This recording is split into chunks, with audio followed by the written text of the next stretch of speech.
Economists are predicting a dramatic increase in layoffs. This will double our current unemployment rate. So what can we do about it? All this year, interest rates have been rising. It's 0.5% one month, 0.75% the other month, but the Federal Reserve has already raised rates 4 times. And the reason is simple: to combat inflation. And as these interest rates continue to rise, it will force businesses to reduce their expenses. And the number one business cost of most companies is the labor. It accounts for something like 70% of their total business cost.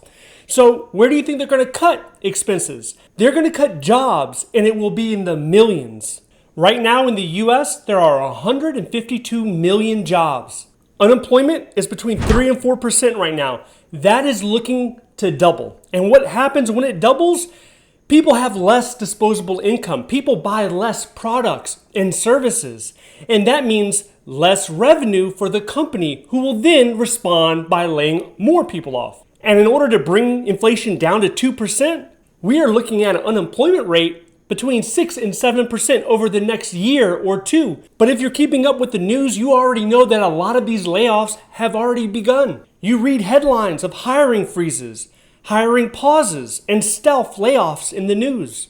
So what are stealth layoffs? I had to look this up. I never really heard of the term before. It was really popular during the Great Recession in 2007 to 2009. This largely impacts the finance and the law industry. And basically, a company will start laying off its workers without making a big announcement. So you won't read about it in the newspaper or the news. And sometimes the coworker of the person who was laid off, they don't even know. They're sending an email to the coworker and it's returned to sender. And that's how they find out that Bob or Billy has actually been laid off. As strange as it sounds, some people look at rising unemployment as a good thing.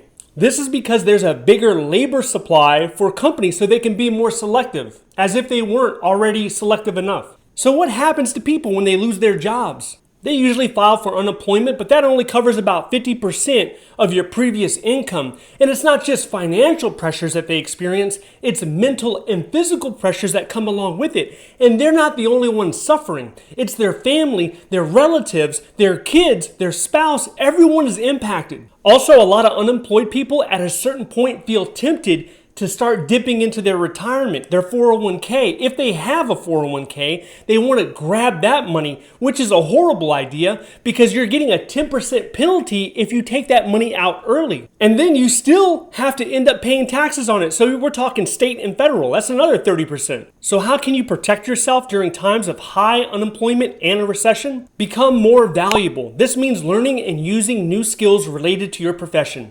Grow your network. Who you know can mean everything. If you get laid off, a referral can get you back into a job quickly. Build your savings. This will keep you from getting into debt. And speaking of debt, start paying off debt. It is also worth mentioning that there are some jobs that are more vulnerable to layoffs than others. Jobs that hold up well to layoffs and recession are 1. Healthcare professionals, 2. Federal government employees, 3. Military, 4. Law enforcement. During the last recession, 2007, 2009, I was in the military. A lot of people around me, we didn't have any idea how bad that recession actually was because we were in a secure job. We didn't feel the impacts of 10% unemployment rate. Now, when it comes to federal government jobs, largely that's what we talk about here on this channel. And most government jobs have good protection against layoffs and a recession. But when the unemployment rate starts to get high, the competition for government jobs increases as well. This makes a lot of sense because government jobs are known for their stability and security. And even if you're in a government job and you're experiencing a reduction in force or layoffs, you are given a special hiring path named ICTAP or RPL, which is designed for displaced federal employees.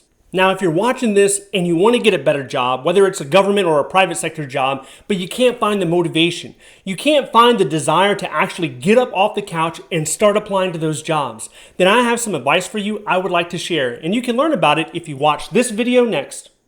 If you would like to see more videos like this, please click like and subscribe. Thank you for watching, and I'll see you in the next one.